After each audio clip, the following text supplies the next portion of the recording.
I'd like to begin by acknowledging the traditional owners of the land in which I record this podcast, the land of the Kabi Kabi peoples.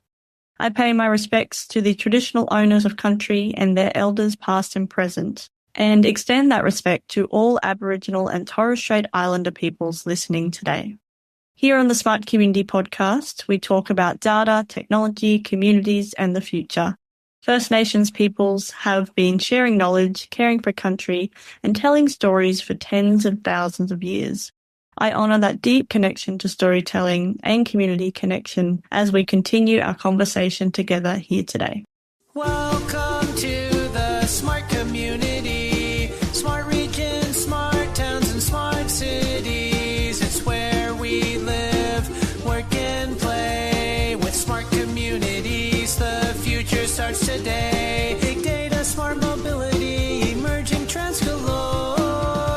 The Smart Community Podcast is what you're looking for. Hi, Smart Community friends. Zoe here. I am en route to Seoul, actually, one of my favourite places to go.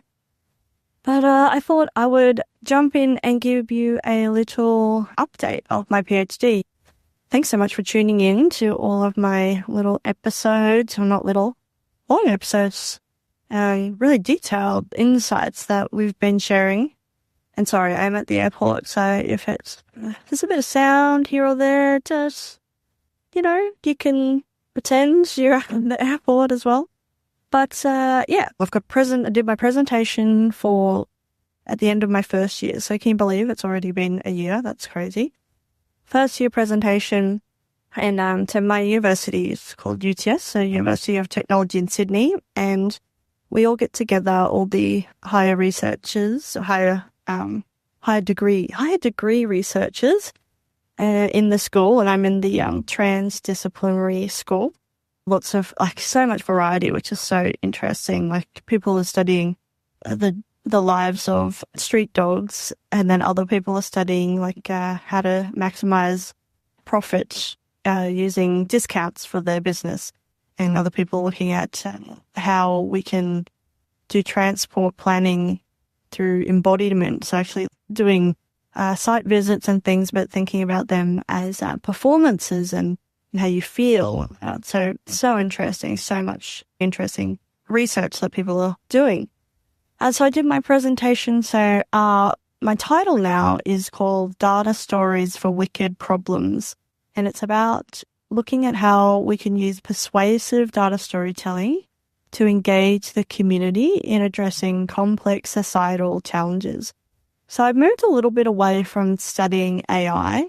I'll be using AI, but I didn't want to study it because it's moving so quickly that by the time, my research comes out, it'll be out of date. But I want to be able to use AI throughout, and there'll be a whole range of different ways I'll use it, but also purposefully not using it for certain things as well is something that I will be doing or thinking about and acting on. So anyway, I'll give you an update once I'm a bit more into that as well. But I've done this, what I call stage 1 assessment, and I will be sitting my panel. Actually, when this comes out, it'll be the day that I'll be sitting my panel, and they will decide whether I progress or can progress to the next, the next stage or the next years. So I have to show them my progress and then what I'm planning to do for the next 2 or so years. But I've really enjoyed it. I've really enjoyed the research process. I'm currently writing a paper which is looking at how to empirically study, so with analysis, so qualitative or quantitative analysis, how to actually study persuasive data storytelling, which is looking at how data stories and data visualizations can influence the way people make decisions, or by understanding how people make decisions, we can influence people or nudge people to make certain decisions, which, sounds like manipulation. Of course, that it can be used for bad, but ethically, that's something they'll be looking at as well, is people are already using this, like marketers, advertisers, that kind of thing, looking at the levers of influence. So, social influence, using different emphasis, different accents, really drawing people's attention and eye to certain parts of the message and that kind of thing. But when we make decisions about, data and creating messages, or like getting information out, particularly for community, we have to make decisions about what our design will look like, where we place things, what we include and what we don't include, because you can't include everything. So what if we could then, if we understand how people actually process information, then they can get the most out of the data visual or data story that we are putting out into the world. So that's the kind of premise. And it's been really interesting doing lots of research, doing a systematic literature review. So I'm nearly at the tail end of that, and I'm writing a paper at the moment, which I'll publish probably in the new year with my supervisors, which will be great. First paper I've really written, so it's been in process. But yeah, enjoyed the process as well. But yeah, it's a lot of work. And then next year will be around looking at actually empirically researching, so doing experiments, which is going to be really fun. What else can I tell you? I guess one thing to remember is that we use data and like vast amounts of data every single day to make decisions. And so we often rely on summaries of that information.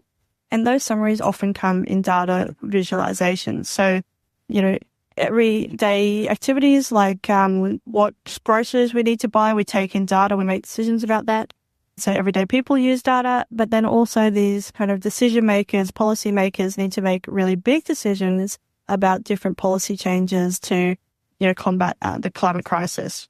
So we need to remember that we're already using data every single day and we rely on these summaries. So we can then use these summaries and if we understand how people are thinking, how we can then get that message across, like I was talking about earlier. But then data stories or data storytelling uses visualizations as well as, so we have the data analysis, the visualizations, but also the narrative behind it as well. So when I say narrative, storytelling techniques. So you might include different visualizations, a range of different mediums. So you might have videos, you might have audio, you might have physicalizations, which is around creating physical objects with data that represent data, which is really fascinating as well. Love that. I want to dive more into the physicalization part because it can be all sorts of different things. And you've already heard, if you've listened to the other episodes, some examples of physicalizations like Jack Zhao, his visualization using chocolate and the Australian census, which is really cool. But yeah, so many other things. And being able to like touch, feel and sense data, which again is really interesting. So I'm also looking at working with community and seeing how they interact with full kind of like data experiences. And if that can then help us to get the message across, enact change to really take action when we are trying to address some of these really big, complex, wicked problems, because wicked problems don't have one solution. There's like an interconnected nature. And so you change one thing, it can have unintended consequences, but it's not just one thing. So we need to somehow deal with this complexity.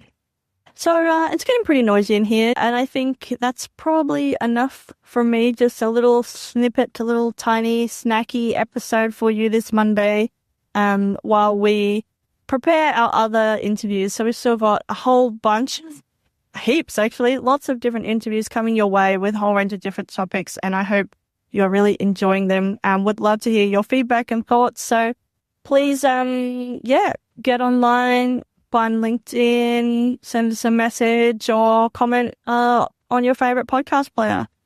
I really appreciate you coming along this journey with me and us at My Smart Community because, if no one listened, then why are we doing this? So thank you so much. And as always, we hope you enjoy listening to this episode as much as we enjoyed making it. See you next week. Bye.